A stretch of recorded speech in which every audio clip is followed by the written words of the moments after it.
I'm talking about, let's say, brand protection and how digital printing does, let's say, even increases kind of brand protection possibility we do have within our group. I start with a kind of advertising slide. Somebody has to cover my travel expense. We basically do, in my branch, we do digital printing presses, these monsters, 25, 35 meters long, whatever. The most productive presses in those markets, like folding carton, like liquid packaging, like decor printing. We lead this decor printing market. We also do book presses. Let's say, I would say probably a good choice if somebody want to have a press wider than 42 inches. We're the only ones who supply these kind of inkjet monsters. And now a bit back to the main topic, which is brand security. We do have, I would say, a branch called Banknote Solutions, BNS. That means about roughly 90% of all currencies and security documents are printed on Koenig Bauer technology. And we do not only do printing presses, we also invent security features. So the business model is quite interesting. So we develop a security feature, and then we ask the Swiss bank, for example, do you want to have it? And if they want to have it, they need a new press. And one of those features are this so-called Valley Cash. Unfortunately, it is at this point for Euro banknotes. So I apologize being in the UK and promoting Euro banknotes. Anyway, time will solve the problem. So if you do have some euros with you, download the app and try how it works. And it really works. And I go into details. And that's more or less something where I now switch my hat coming from the digital webfed department and putting the Banknote Solutions hat onto my top, because that's kind of basically technology we more or less earn or utilize out of the banknote business we do have. So that's all about the advertising. Now talking about security features. If we talk about security features, you could put nice films onto your prints. And then you scan them or you see these holographic topics. It's easy to apply, easy to be done. But they have a kind of a recycle problem, because in the recycling process you have to recollect all this stuff, and it's film and not fiber-based. It is okay probably for packaging. But if you talk about applications like decor printing, you would not accept having a kind of a holographic stamp on your flooring decorates or on your IKEA table or something else. So it's nothing which can be used probably in other markets outside the packaging industry. RFID labels, now again, the back, forth, the image doesn't appear for some reasons, no idea why. Everybody knows like how RFID label looks like. Again, it's easy to apply. It's a cost topic for mass production. You wouldn't put that on a cereals box, for example. Again, hard to recycle, hard to verify, you need a reader and so on. So probably not the perfect solution. And again, not a solution for decor printing, for example. QR codes, super easy to apply, but easy to copy. A QR code doesn't provide you any real security, so it's hard to trust. Again, no option for some decorative prints. So think about textiles or flooring decorates or furnitures. You would not like to have a QR code on your flooring. Special ink, very good solution for banknote and currency and security printing, but not for, let's say, boxed or packaging. Because those special inks have a certain premium, let's call it. No, we'll call it super expensive, but they have a premium. And simply, it wouldn't work in, let's say, some inkjet applications or special applications, again, like industrial printing. So, what's the solution? So basically, it's easy. Adding something to a box is very simple. Adding something to other application, it is not really safe, or it simply doesn't work, or customers won't accept it. Now, and I just use the process part of it. Every kind of printing process does have a certain print criteria. A viscous fingering, a kind of a fingerprint of a printing method. Now, if you talk about letterpress in the past, we have this nice, in Germany we call it Quetschrand, nice hard edge around the characters, for example. Of its gravure, you see that some, let's say, text or fonts are being rastered, for example. You know, these are printing characteristics. Every press does have an own fingerprint. And we can trigger these kinds of fingerprints of presses or print methods and use these in order to validate if it's the right press or the right printing method supposed to be used for this kind of product. You probably remember the movie Catch Me If You Can. And Leonardo DiCaprio is standing in France in a little village printing banknotes on the Heidelberg press.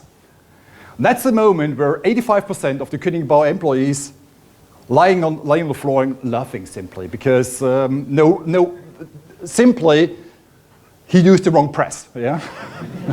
This press could never ever produce a banknote. Yeah? That's one of the reasons why this movie is a bit, let's say, whatever. And then you have design abilities. You can do special designs in order to have increased security and so on. And we use then smartphone or lenses in order to detect this kind of technology. Yeah. And go a bit more in detail, what we do on the process, we trigger, let's say, viscous fingering topics. Viscous fingering in banknote printing is a security feature. It's not a bug, it's a feature. It has to be that kind. Print register, we have bleedings caused by the substrate, basically. It can be triggered. And now in currency printing, we do have a very, let's say, defined substrate, so we can define also the kind of, let's say, bleedings we do have, and also the fiber structure can be triggered. And that's actually been done. You should see here the ValiCache application. You should see here how the app detects the banknote actually. And then on that image, you should see how the image has been analyzed, and you have a green OK mark on it. If you use this kind of app, you think we just trigger the design or layout. In reality, we really trigger these kind of print conditions and, let's say, print characteristics. It's been registered along, let's say, the Euro banknote design, but it doesn't use the design as a kind of validation. It uses really the print and press configurations. And the cool thing about it, it is, let's say, let's say national bank approved. Yeah? So this kind of application is not an application which is open to everybody. It has more or less the blessings of the European Central Bank to show it is a real banknote. It's cash. Yeah? And that's the difference to other security solutions we do have. We're using here, let's say, national bank blessed technology in order to verify if a print is good or not good. Yeah? But how does this translate into packaging? And how does this translate into, let's say, digital printing? Today, there is no digital printing in banknote printing. All is conventional technology. So where is, let's say, the combination? Where do we have the value? And how does this translate? We do have some nice boxes. I do have some prints on my little tabletop over there. And by the way, these boxes have been generated for the kind of a lion crest brand, we call it. Yeah? And this brand is 100% AI generated. Exactly the way you mentioned this morning, to say, yes, we do use AI to generate brands. And on these folding carton boxes, there is the brand logo. It's a lion head for lion crest. And in this lion crest logo, there is a pattern inside. And you can't see the pattern with your magic eye. You can't see the pattern with a magnifier. It is simply not visible. It's an invisible security feature. It is hidden in the image. So then you take your mobile, your smartphone, you use the ValiPack app, and you scan that particular lion crest logo, for example. And then the app detects the hidden pattern inside the logo and validates it is a right package or it's a wrong box. And in addition to that, and I can show you this later on the little table, you get a kind of a geocode. So that means it shows you on your iMaps, this scan had been taken today, this time here in Cambridge. And this gives you the opportunity to say, well, is this box being sold in the area of Cambridge? Or is it not sold in the area of Cambridge? And if there are many boxes sold here in Cambridge, where no retailer is, the brand probably may think about, does it make sense having there a retailer? Or is there a black market for some guys who are not allowed to sell the product, for example? And you as a consumer know this is the right box. And especially the Valley Pack application, this is really linked to a printing method, and it can be linked to a particular press. Because every press does have its characteristics, and we can trigger these. So even if the same file has been printed with another rotojet press, you can't detect it. Yeah.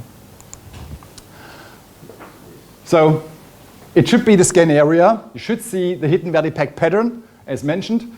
You should see the date and the timestamp, and you should see the geodata. I can show you later on. I also have the presentation on my laptop. Unfortunately, it doesn't work here. And as meant, hey, we got it. So that's exactly with the geodata. So it shows exactly, precisely where the scan had been done. Hopefully, we have a lot of green boxes today at the Miller Institute. And the advantage, as I mentioned, the advantage for the brands is it can be triggered for the brand. Do I have a retailer? Is this, does anybody sell my products unallowed, for example? And this can be triggered by, let's say, the owner of the app. And by the way, although this is a kind of a banknote solution business for Koenig Bauer and so on, we're also absolutely open to share this kind of application. This goes into the kind of collaboration. Say, the more people's going to use, the more brands and more companies, also let's say competitors of us from digital printing, contact my colleagues from the banknote solutions, and we're absolutely open to collaborate here on a wider range. For the customers, brand security is not only for brands, also for customers. You have to be, I want to be sure that this is a real product. And I definitely recall the milk powder scandal in China. I think 300,000 babies fell ill. 6 babies died, actually, because of faked milk powder. Because there was no brand security. There was a fake box. It was 100% copied. It looked safe. I had the confidence. I had my QR code probably on these. And I gave it to my baby, and the baby fell ill. And this kind of feature would help you to avoid this kind of problems, scandals. This is real saving lives. Here we have the hidden picture, by the way. Now, all of this technology I'm talking about till this point is possible in digital, but also in conventional. There's no digital printing really involved at this point. However, digital printing can enhance the security even further, because we can combine variable data printing with the security feature. So we have the security feature being detected by your app. We can also hide a number in that security feature and can print the same number as a readable number on the box. So, and if these two numbers are identical, you have even higher security. And there, variable data printing comes into place. Because then I combine a conventional security feature with variable data printing on a high-performance press, and it's going to fly. And we already do this on that one. So on the box, you should see here, we have that European Community Eco logo, whatever. And in that logo, there is a number 7 already hidden. And I can print the 7 also onto the box and have a double check. And this is the reason, or this is the point, when digital printing really enhances already banknote approved security features even further by using VDP. That's basically, is it from my point of view, let's say, how digital printing, or let's say, about brand protection by printing technology, scanning, recognizing, verifying, and even enhance this with digital printing technology. I have some samples with me. I have my smartphone with me, so we can test it live, hopefully, and then I can show you. Thank you. Thank you very much. Thank you, Oliver.